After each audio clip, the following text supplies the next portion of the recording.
How about them dogs? Your Georgia Bulldogs thump the Alabama Crimson Tide 28-7 to win their second straight SEC championship. Welcome y'all to the greatest state in sports and Atlanta and Georgia sports podcast. I'm your host Johnny, and today we're going to be reacting to your Georgia Bulldogs SEC championship win and taking a look at their position going into the college football playoffs. But first, make sure to hit that subscribe button to continue with the party all through the rest of the college football season.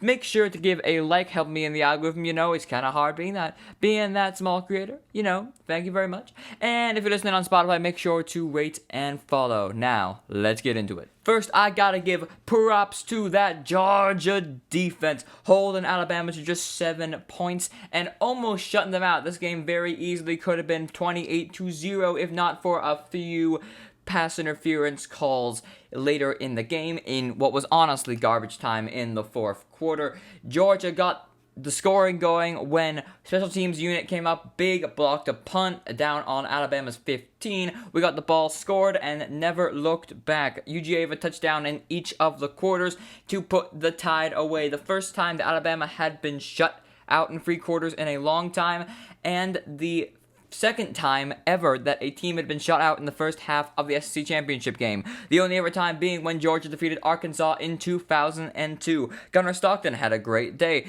20 for 26, 3 touchdowns, 156 yards, real efficient. The running game just pounded it down Alabama's throat, and Georgia won in every conceivable way. If you look at time of possession, we dominated 36 minutes to 23 minutes. We had almost 100 more total yards in what was very much a grinded out type of game.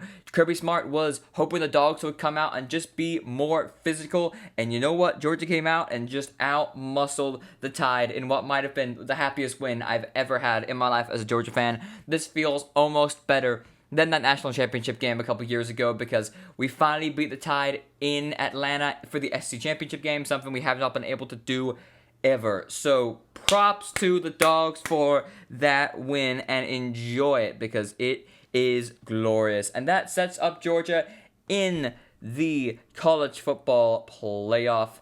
And I gotta say, it's a weird playoff field this year. Georgia does remain the 3 seed because at this point, I hate to say it, the conference championships just don't seem to matter anymore, and so Ohio State still gets the 2nd seed in what I think is personally crap, but that's just me, and we will be playing in the All-State Sugar Bowl again as is tradition. Now, the first round of the playoff is going to be Oklahoma hosting Alabama. That's right, Alabama does not get knocked out of the playoffs despite being demolished SEC championship game. Once again, it would appear that the conference championships just don't seem to matter all that much anymore, and that's sad, but it's true.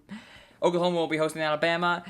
Miami will be traveling to Texas A&M. Tulane will be traveling to Ole Miss, who, honestly, I'm rooting for to have a good run in the playoffs after Lane Kiffin decided to leave them for greed, effectively. And thank you, Duke, for beating Virginia in the ACC Championship. We get the glorious matchup of number 5 Oregon hosting James Madison, the Sun Belt champions. I know that game's going to be a slaughter, but I am just so glad to see James Madison in the playoffs because that's just the funniest thing I've ever seen. All these games will be happening on Friday, December 19th.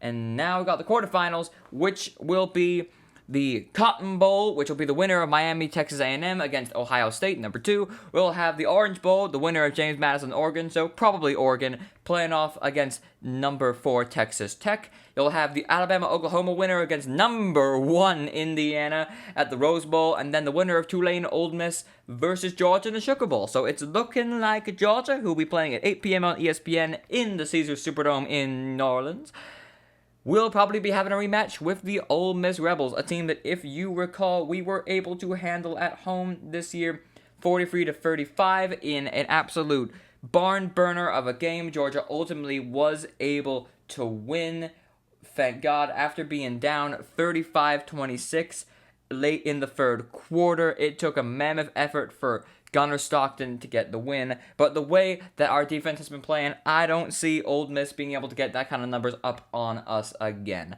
That is my reaction to our SEC championship game. That is how the playoffs are going to be looking for the Dogs. Hope you enjoyed this episode of the podcast. Make sure to subscribe, follow, rate, all those things. And enjoy this next couple of weeks, dude, because your Georgia Bulldogs are the 2025 SEC champions. Go Dogs. Have a great rest of your day. Screw Alabama. And I'll see you in the next one. Peace.